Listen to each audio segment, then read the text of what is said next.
Binary.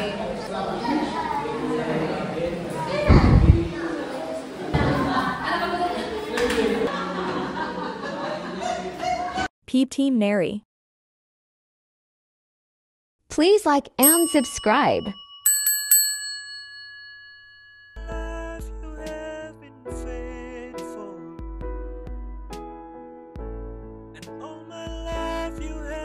Subscribe to my channel.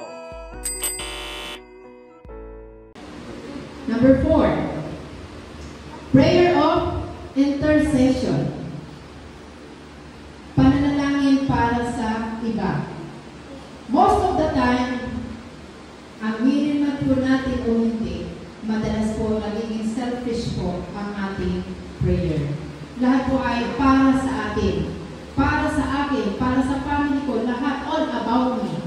How about others? Pero po, itinuturo sa atin, dapat po ay gawin natin yung intercession prayer or prayer of intercession. 1 Timothy chapter 2 verses 1 to 4.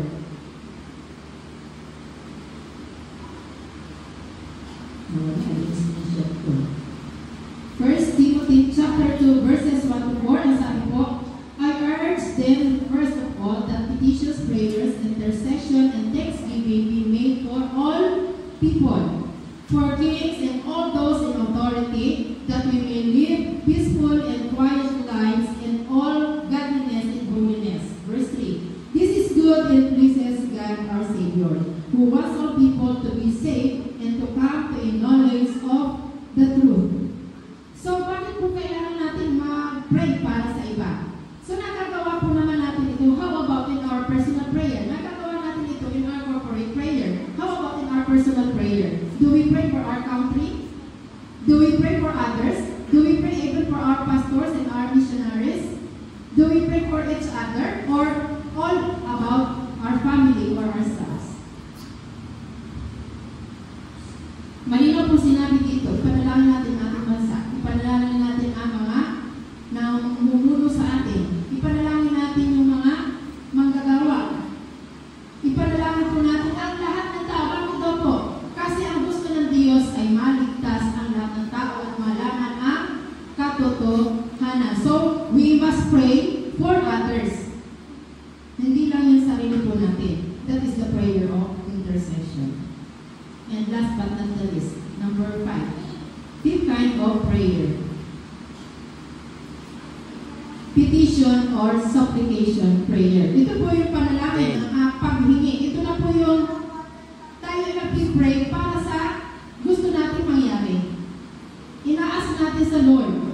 Pero, ano po sabi? We must pray according to God's will. Kalooban ng Diyos, hindi yung gusto lang po natin. So, we must be sensitive doon sa kalooban ng Diyos, hindi sa kung ano lang yung gusto po natin. Kaya dapat po, kilala natin. Kaya sabi po doon sa first adoration and praises prayer. Mahalaga po na kilala po natin ang Diyos kasi kung tayo po ay mananalangin sa ating sarili, dahil tayo ay may human flesh, masusunod yung gusto natin in our prayers.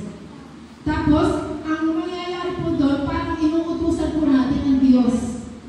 Na po?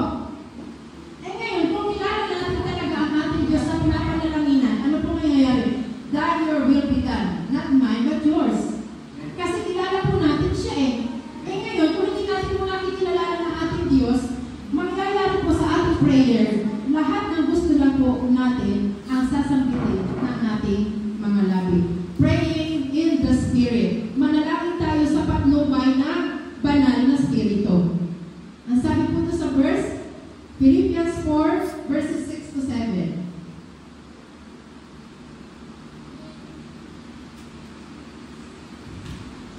Do not be anxious about anything, but in every situation, by prayer and petition, with thanksgiving, present your requests to God. 7. And the peace of God, which transcends all understanding, will guard your hearts and your minds in Christ Jesus. Na po? So, lahat po ng ating kahilingan, sabihin natin sa Diyos, na may pasasalamat, idulog natin sa Panginoon. At ano po sabi? Bakit po sabi dito, in the peace of God, which transcends all understanding, yung pong kapayapaan ng Diyos ang ibibigay po niya sa atin. Ano po?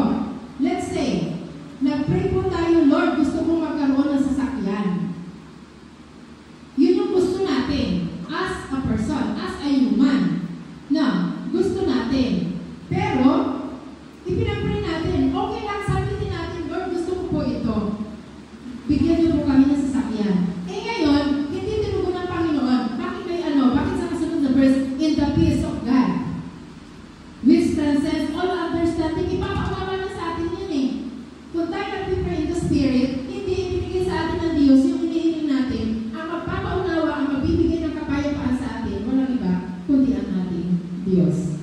Not, hindi mo na. Not, no. For your own good, for your own sake. So, yung kapayapaan ay mararanasan po natin sa kapila na ang sagot ng Diyos sa ating panalangin is no. Kung kilala po at kinikilala natin ang ating Diyos.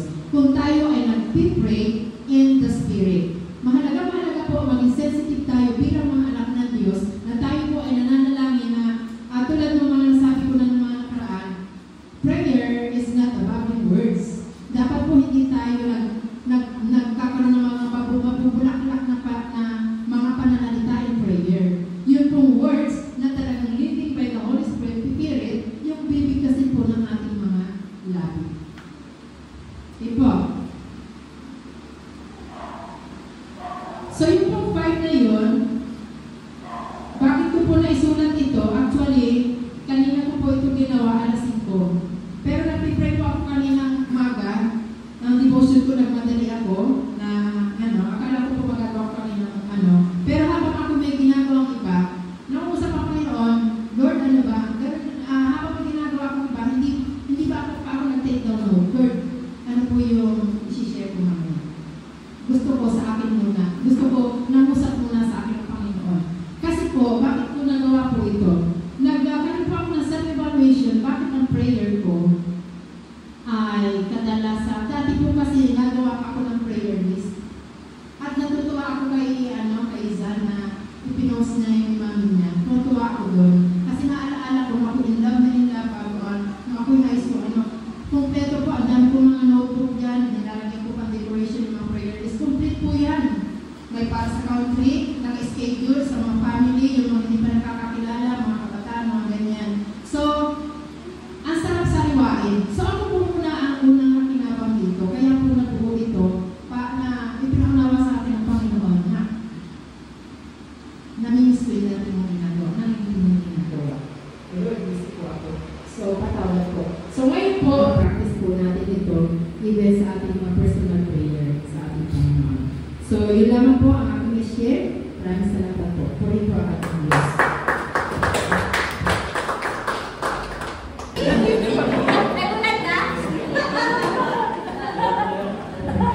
Salamat po sa palaging nag-a-attend. Palagi po natin tatandaan, kailangan natin ang bawat isa, ang panalangin ng bawat isa. Kaya huwag po tayong magsasawang dumalo sa ating midweek. Maraming salamat. Thank you.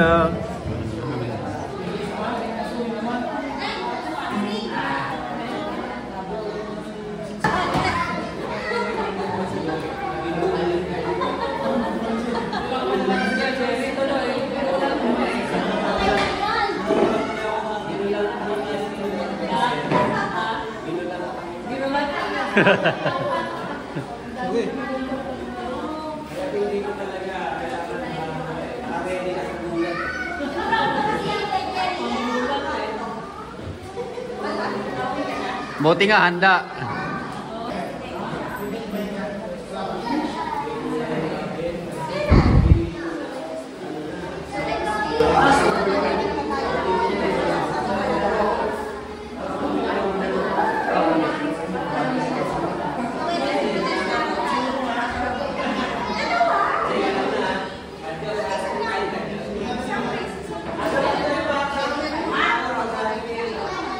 Wala kasi na.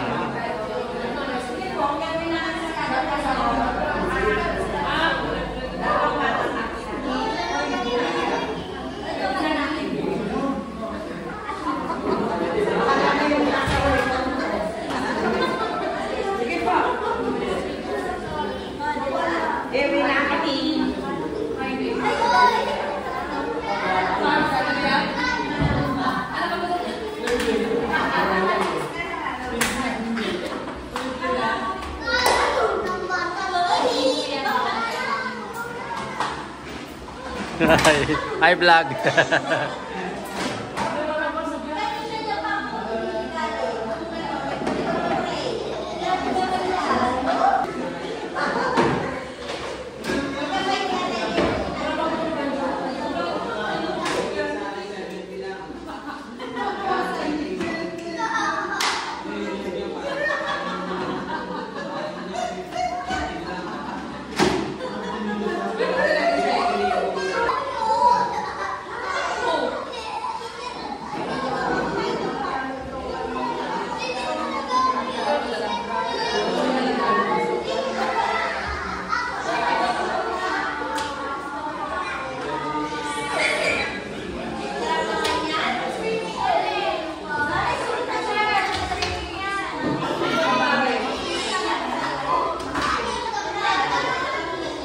Iwan ka?